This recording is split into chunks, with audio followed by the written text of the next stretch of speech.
Since the start of adulthood, we have been waiting. We understood love intuitively long before it was ever a practical possibility.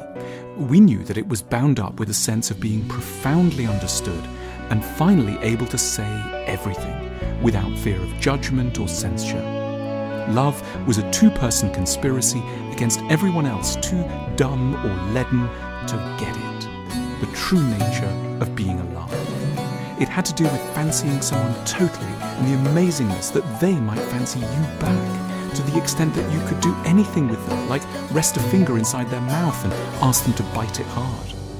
We imagined from the first that love might be the best part of life, and we weren't wrong. In the name of love, we put ourselves in extraordinary situations. We went out far more than we would have wanted. We bought fancy clothes. We thought about our hair and worried about our spots. We drank intensely coloured cocktails. We ended up at small hours in alien parts of town, in the bedrooms of people we knew weren't quite right, but that seemed at least in some way to be an advance on the cause. We accepted dates with people we knew were problematic because we wanted not to ossify or grow alone and peculiar. It wasn't always right. In fact, it was mostly always wrong, but we kept our spirits up and told ourselves it would eventually be okay, as they kindly assured us it would be.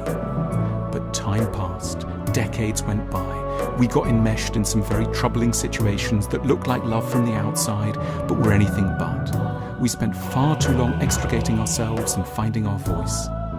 And at a certain point, we started to apprehend something whose terror we're still grappling with, probably late at night, because such things aren't easy to look at in daylight. The probability that love isn't, after all, despite our efforts and insights, ever going to come right for us. We are going to die without ever having known the love we so long for. The reasons are multiple and in their ways entirely banal. Because our past is too complicated, our lack of trust too deep, we're too ugly, we're too unconfident, we don't meet the right people, our luck is too slim, hope feels too risky. Though we try, harder than we tried anything else, we can't do this thing. It won't work out for us. The ambassador for this somber, grand truth might be an objectively rather innocuous disappointment, perhaps one more date that didn't in the end, despite a very hopeful stage around dessert, go as it should, or one more person who didn't call back. They, the angel of romantic death, couldn't have known what they were doing to us, and certainly didn't mean to. We can't hate them for a moment, unfortunately. But through their lack of desire, they initiated us into an idea which now threatens to blow our sanity. Behind closed doors, the scenes aren't pretty. Thank goodness for privacy to shield a moralistic world from wails that need to be forgotten. There will be hours of the most unedifying desperation.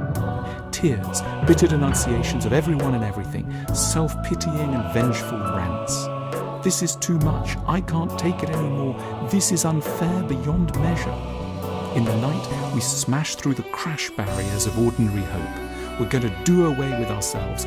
They'll regret us. They'll miss us now. But we won't, of course, do anything silly. It's just the mind doing its normal work, adjusting to yet another yawning gap between the way we would want things to be and the horrid way they are. We settle. We are, after all, creatures who know how to die. We think we don't know how to, but we invariably do. Whatever the fierce rage, we can digest pretty much any verdict. We tell ourselves we'd never endure not being able to speak or losing our bowels, but then the doctors tell us what has to be and we put up with a feeding tube and a bag and being able to communicate only through a quivering eyelid. It's always better than the alternative. So, of course, we deal with a cataclysmic lack of love. Dawn comes, chilly and severe, and yet reassuring in its sober bleakness. We make the bed, clear away the despair, and get on. There are a few consolations. First and foremost, a ravaged, incensed defiance of fuck you to the universe and all those who peddle sentimental nonsense that doesn't fit our reality. A certain kind of art works too, the sort created by unflinching, genius realists who went through as much loneliness as we have, who understood our sadness ahead of time, grief-stricken masters like Baudelaire and Leopardi, Pessoa and Pascal, who can express our petty domestic sorrow in mighty transcendental terms and induct us to the most dignified kind of regret. They were there too, and in the most abstract, accomplished ways tell us, I know. And we have friendship, not the kind that obliterates the loneliness, but that allows us to commune around it. We can't help each other directly. We're more like a group of the dying in a hospice talking circle, who won't be able to eradicate the end, but know they are at least not alone with it. We get better too at understanding statistics, that this is normal for a benighted group of us.